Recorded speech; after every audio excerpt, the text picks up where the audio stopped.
সাথে সম্পর্কিত ছিলাম। রক্তদান করলে কিন্তু রক্ত কমে যায় না, বরং বেড়ে যায় বিশ্বাস, মানবতা আর জীবন বাঁচানোর সাহস। মাল্টিমিডিয়া রিপোর্টার মোহাম্মদ আশিকুর রহমানের তথ্যচিত্রে বিস্তারিত। বগুড়া জেলার শিবগঞ্জ উপজেলার মোকামতলা ইউনিয়নে ৩/৭/২০২৫ তারিখে রক্তদান সংগঠনের প্রথম প্রতিষ্ঠা বার্ষিকী ও মিলন মেলার এক সভা অনুষ্ঠিত হয়। উক্ত সভার প্রধান অতিথি হিসেবে উপস্থিত ছিলেন মোহাম্মদ জিয়াউর রহমান, উপজেলা নির্বাহী অফিসার, শিবগঞ্জ, বগুড়া। বিশেষ অতিথি মোহাম্মদ শাহিনুজ্জামান শাহিন, অফিসার ইনচার্জ, শিবগঞ্জ, বগুড়া। আমন্ত্রিত অতিথি মোহাম্মদ সারার পারভেজ, ইনচার্জ, মোকামতলা পুলিশ তদন্ত কেন্দ্র। মোহাম্মদ রুহুল আমিন ফুটু, শিবগঞ্জ উপজেলা বিএনপির উপদেষ্টা মণ্ডলীর সদস্য সহ সভাপতি, শিবগঞ্জ উপজেলা কৃষক দল। Mosammat Fahima Begum, panel chairman, Mokamtala union পরিষদ, শিবগঞ্জ, বগুড়া। মোহাম্মদ রুকনুদ্দৌলা রুবেল, সাধারণ সম্পাদক, মোকামতলা ইউনিয়ন বিএনপি। মোহাম্মদ খালিদ হাসান, সভাপতি, মোকামতলা রক্তদান সংগঠন ও সভাপতি, মোকামতলা প্রেস ক্লাব। সঞ্চালনায় মোহাম্মদ রাব্বি হাসান হৃদয়, প্রতিষ্ঠাতা পরিচালক, মোকামতলা রক্তদান সংগঠন। আরও উপস্থিত ছিলেন বগুড়া রক্তদান সংগঠনের সদস্যবৃন্দ। কুনতুম খায়রুল উম্মতি উখরিজাত লিন-নাস তা'মুরুনা বিল মা'রুফি ওয়া তানহাউনা আনিল মুনকার।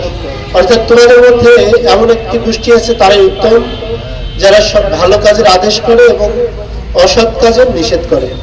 তো স্বেচ্ছায় রক্তদান এটি অবশ্যই একটি ভালো কাজ।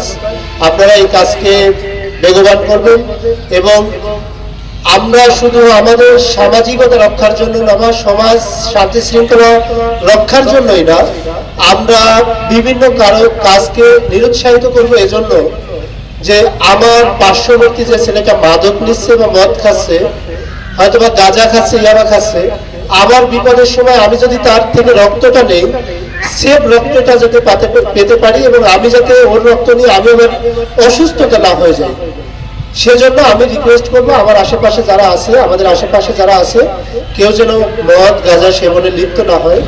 কারণ আমার দিয়ে তার কোনো উপকারী না হোক, কিন্তু আমার জীবনের কোনো পর্যায়ে যদি তার রক্ত লাগে, তার রক্তটা যেন আমার শরীরে গিয়ে আমার শরীরটা যেন অসুস্থ না হয়ে যায়। আপনারা সবাই ভালো থাকবেন। এ ধরনের একটি অনুষ্ঠানে আমাদেরকে ডাকার জন্য কর্তৃপক্ষকে ধন্যবাদ জানাচ্ছি। আর এ ধরনের সামাজিক সংগঠন তাদের কার্যক্রম পরিচালনার জন্য উপজেলা প্রশাসন থেকে যদি কোনো আর্থিক সহায়তার প্রয়োজন হয়, বিধি মোতাবেক আমাদের কাছে যাবেন। আমরা সব যথাসাধ্য চেষ্টা করব এ ধরনের সামাজিক কাজকে বেগবান করার জন্য, গতিশীল রাখার জন্য। সবাই ভালো থাকুন, এই আমাদের একমাত্র প্রাণপণ প্রচেষ্টা। সবাইকে আবারও সাধুবাদ জানিয়ে আমার বক্তব্য এখানে শেষ করছি। আসসালামু আলাইকুম।